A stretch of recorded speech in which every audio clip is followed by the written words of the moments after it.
Bayangin lu dikasih uang 1 triliun rupiah, tapi dengan syarat uang itu nggak bisa dibeliin apapun. Lu nggak bisa beli makan, nggak bisa belanja barang, intinya uang itu nggak bisa dibeliin apapun. Apakah dengan memegang uang 1 triliun tersebut bisa membuat lu bahagia? Jawabannya nggak akan, karena ya percuma gitu uang tersebut. Sekarang bandingin, kalau lu dikasih uang 10 juta rupiah, dan lu bebas beli apapun yang lu mau. Apakah hal tersebut bisa membuat lu bahagia? Jawabannya gue yakin pasti bisa. Nah, kenapa hal ini bisa terjadi?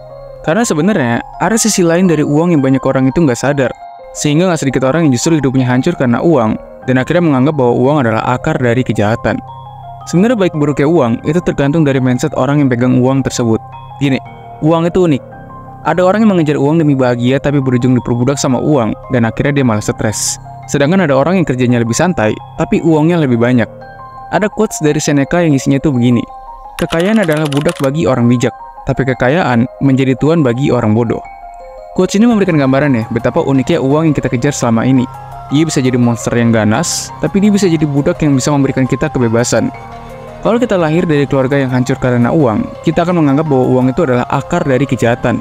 Karena itulah yang tertanam di alam bawah sadar kita sejak kecil. Sekarang kalau kita lahir dari keluarga yang tercukupi secara finansial, kita akan menganggap bahwa uang itu adalah akar dari kebahagiaan. Karena kita sudah terbiasa dengan uang tersebut. Sehingga hal itu menimbulkan perbedaan perspektif kita terhadap uang. Ada orang yang memperbudak uang untuk menghasilkan uang, dan ada orang yang diperbudak uang untuk menghasilkan uang. Dua hal tersebut berbeda ya. Perbedaan perspektif terhadap uang ini tuh menimbulkan perdebatan yang nggak ada habisnya, yaitu hubungan antara uang dan kebahagiaan. Sebenarnya kalau kita ngomongin uang dan kebahagiaan, jelas dua hal tersebut berada di dua dimensi yang berbeda. Uang itu benda, dan bahagia adalah sifat. Sehingga hal tersebut cukup kompleks itu untuk dihubungkan secara langsung. Tapi walaupun cukup kompleks, kita nggak bisa menyederhanakan perdebatan tersebut hanya dengan menggantungnya pada perspektif masing-masing. Misal kalau lu percaya uang itu bisa beri kebahagiaan, ya udah itu pendapat lu gitu. Dan kalaupun lu nggak percaya, ya udah nggak apa-apa gitu. Enggak, kita nggak bisa berpikir seperti itu. Kita harus menemukan cara efektif yang bisa menghubungkan keduanya, karena inilah tujuan dari kita berpikir. Nah, makanya di video ini gue mau menuangkan pemikiran gue terhadap fenomena ini menjadi sangat sederhana. Dan gue harap ini bisa menjadi jawaban rasional terhadap perdebatan antara uang dan kebahagiaan. Karena gue rasa perdebatan ini selalu nggak ada habisnya gitu, dan biasanya berakhir pada perspektif masing-masing. Nah, di video ini gue mau bahas sisi lain uang dalam mengejar kebahagiaan. So, disimak sampai habis.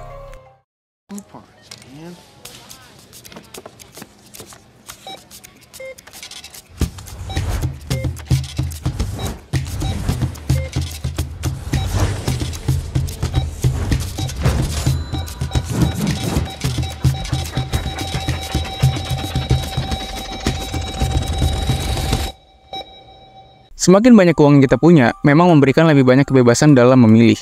Misalnya, orang memilih makan tahu tempe di saat dia mampu beli daging, itu berbeda sama orang yang makan tahu tempe karena terpaksa sama keadaan. Walah, Bu. Kok setiap hari makannya ini terus? Tahu tempe lagi. Begitupun ketika kita di titik kondisi finansial tertentu, kita akan bebas memilih apapun yang kita mau beli.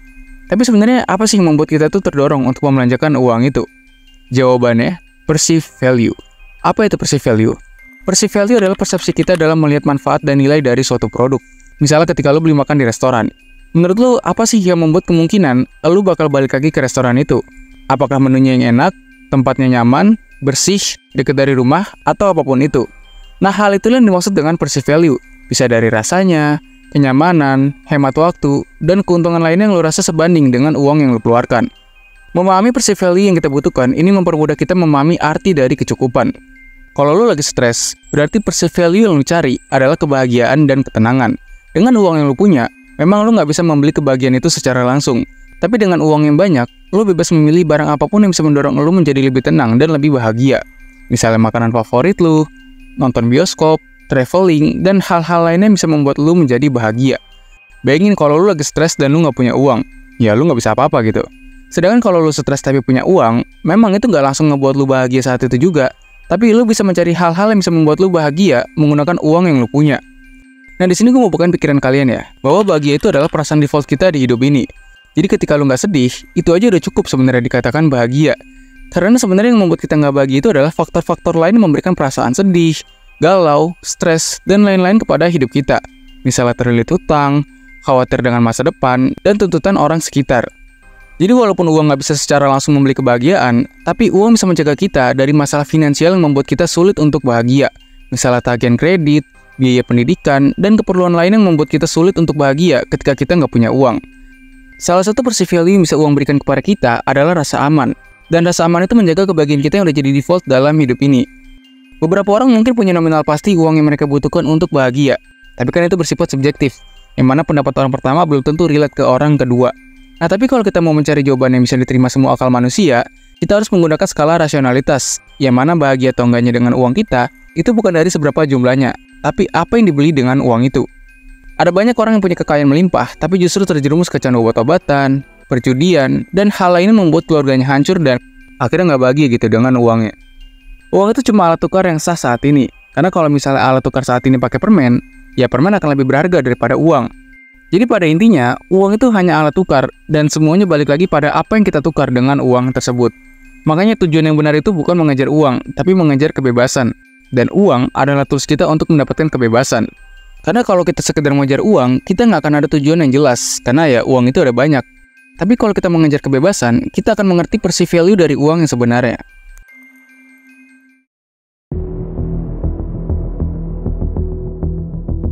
Kalau kita ibaratin pohon, perceived value itu ibarat akar dari pohon tersebut, yang mana itu jadi fondasi dari nilai uang yang kita pegang. Nah, di bagian ini kita bahas secara teknis, apa sih yang bisa kita lakuin untuk kita itu bisa bahagia gitu dengan uang yang kita punya. Nah, aku pengen kenalin satu konsep yang bermanfaat banget dalam mengambil keputusan ketika membelanjakan uang, yaitu money dials. Konsep money dials dipopulerkan Ramit Sethi dalam bukunya yang berjudul I Will Teach You to Be Rich. Kalau kita mengacu pada definisi, money dials adalah preferensi individu dalam mengeluarkan dan apa yang menjadi prioritas utama dalam menggunakan uang. Simpel lagi nih, tiap dari kita itu kan punya minat masing-masing ya. Ada yang suka makan, ada yang suka otomotif, gadget, dan apapun itu. Nah, tapi kalau kita turutin semua kemauan kita, pasti nggak akan ada habisnya. Dan sampai kapanpun kita nggak akan pernah bisa puas gitu. Kita pengen makan yang mahal, gadget terbaru, mobil yang bagus. Ya sebenarnya nggak salah sih, karena itu adalah pilihan hidup.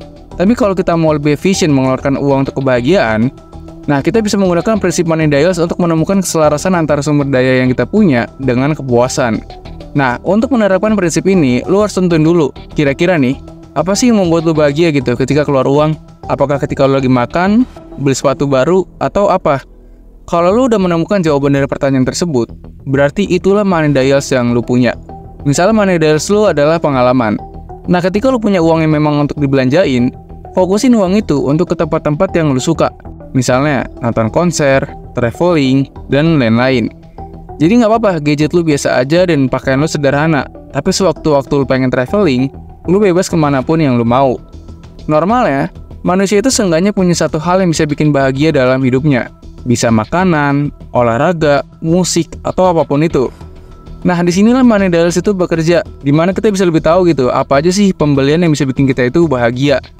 Misalnya nih, lu suka makan, ya udah beli makanan yang lu suka, nggak usah terlalu pedulin barang-barang yang lain, karena bahagia lu ada pada makanan. Nah, ini balik lagi sih, sebenarnya yang membuat kita bahagia atau enggaknya itu bukan uangnya, tapi apa yang kita tukar dengan uang itu. Menurut gue ini jadi sebuah paradoks ya, dimana banyak orang itu mikir uang itu bisa membeli kebahagiaan. Sedangkan bahagia itu ketika uang itu udah ditukar gitu sama barang yang kita suka. Ngerti nggak? Jadi bukan ketika uang itu kita pegang gitu sebenarnya, tapi ketika uang itu kita beliin suatu hal yang bikin kita bahagia atau barang apapun.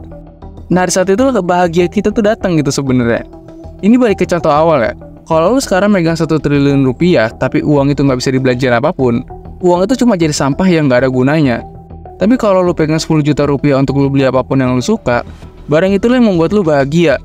Jadi yang membuat lu bahagia itu bukan uangnya, tapi justru ketika uang itu udah ditukar sama hal-hal yang lu suka. Kayak yang tadi gue bilang ya, kalau seandainya alat tukar tuh pakai permen, ya permen itu lebih berharga gitu daripada uang. Kenapa orang bisa senang ketika gajian atau dapat uang padahal uang itu belum dibelanjain? Ya karena udah ada di pikirannya, barang apa aja yang bisa ditukar dengan nominal uang tersebut.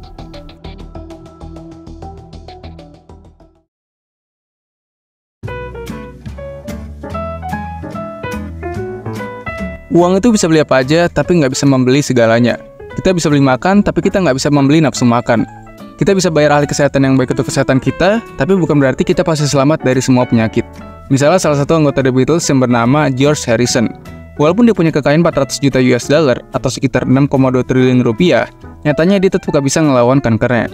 Tapi ya tetap aja, sakit ketika punya uang itu jauh lebih mendingan daripada sakit tapi nggak punya uang. Karena sekalipun memang takdirnya bakal meninggal dunia, ya seenggaknya punya pilihan untuk berusaha. Begitupun bahagia, walaupun kita nggak bisa 100% bersih dari masalah di hidup ini, tapi seenggaknya uang bisa memberikan kita kebebasan dalam melakukan apapun yang kita suka. Sebenarnya untuk cukup, itu jawabannya ada pada diri kita sendiri, karena yang tahu kemauan kita ya diri kita sendiri.